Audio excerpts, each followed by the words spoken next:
Coach Anton can better answer that question, but I think it's going to be huge, no, for them because first of all, they won't be facing U23 teams here. They'll be facing teams who are probably much older than them, but international teams as well.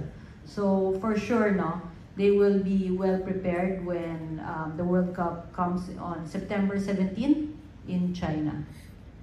Coach or any of your players?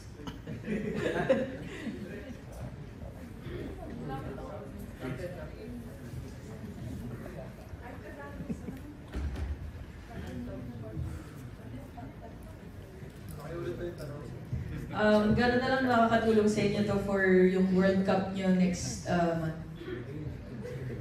Siyempre, malaking tulong to for us kasi makatulong siya na preparation for World Cup and hindi lang siya basta-basta liga lang and may mga kalaban kami na international na which is may mga tututunan kami sa kanila and ayun lang, thank you.